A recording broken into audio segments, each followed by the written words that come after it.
पढाइले हुन्छ अनि एक्जामको बेला के भनेको थियो सबै क्वेसन गरेको होइन यस्तो मार्क्सले हुन्छ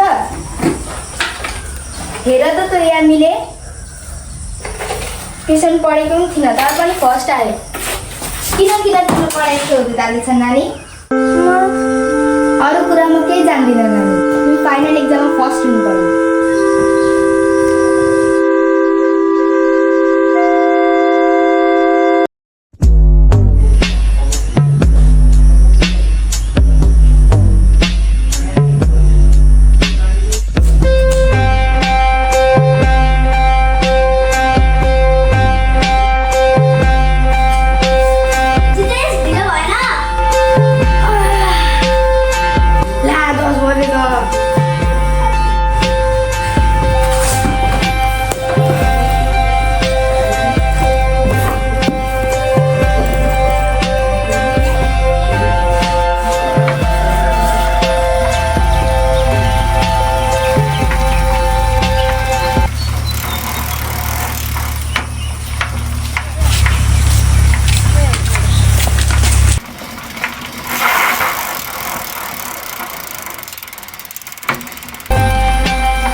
संसारका बारेमा पढ्छ गुरुआमासँग ठाउँहरू किन ढिलो भयो नानी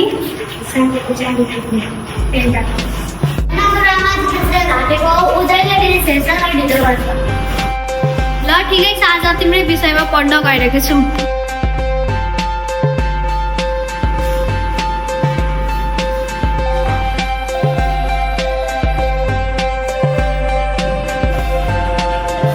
गुरुआमा हेर्नु क्या किताब हेर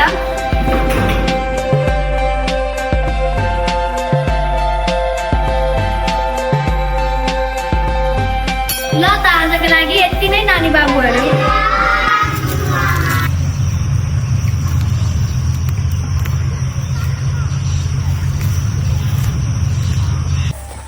के भयो नानी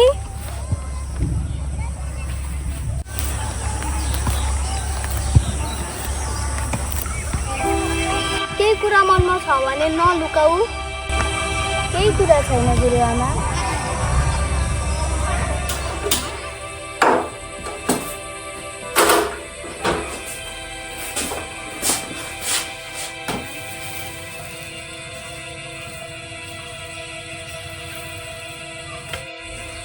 नानी त्यो चामल छोड फाइनल एक्जाम आउँदैछ यसपालि राम्रो पढ्नुपर्छ किन रोको फेरि राम्रो कुरा भन्दा रुन्छु तपाईँ त खालि पढाइको बारेमा मात्रै सोध्नुहुन्छ मेरो बारेमा कहिले नै सोध्नु हुँदैन आमा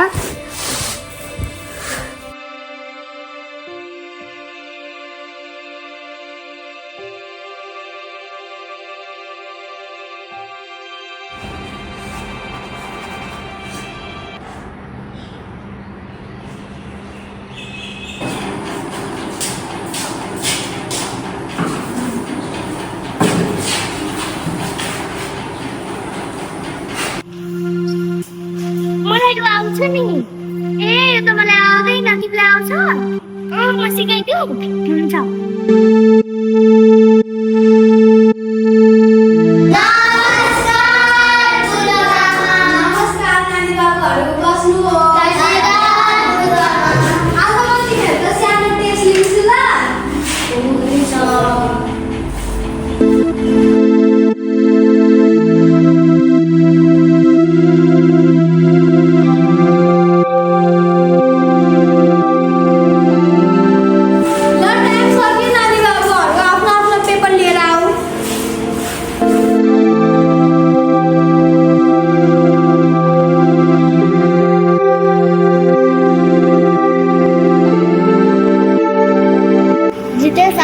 छिटो आएछस् त।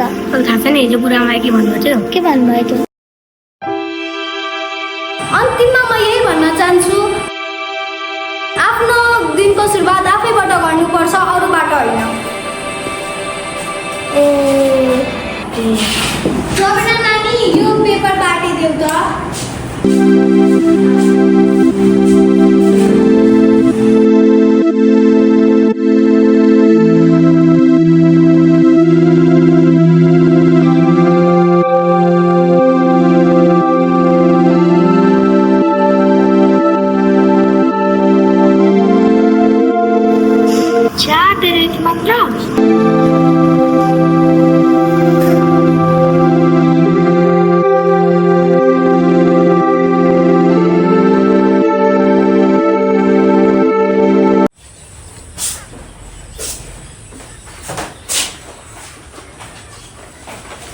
आमा, एउटा कुरा भन्नु थियो। के कुरा रानी? मैले त 15 मा 15 ल्याएँ नि। के भयो आमा? केही भएन नानी। तिम्रो बाबाले त हामीलाई चाँडै एक्लै बनाएर जानुभयो। म त पढे लेखेको पनि छुइनँ। मेरो जीवन जस्तो तिम्रो जीवन नहोस् भनेर म जहिले पढ भन्छु नानी। म अझै मेहनत गर्छु आमा। जाउँ कहाँ आमा? लिमेन।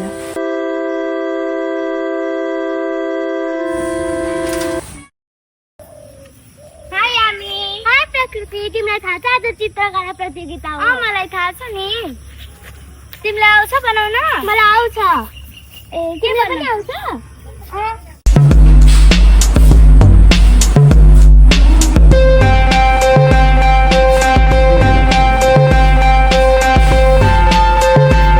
ल सबैले पेपर ल्याएर देऊ त नानी बाबुहरू।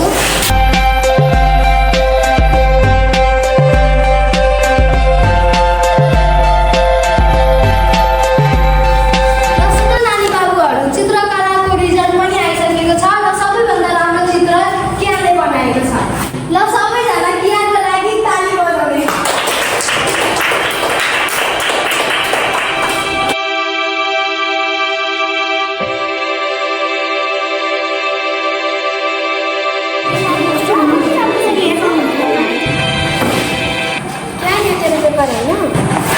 हो त तैँले कहाँ भेटिसक्यो? हिजो तैँले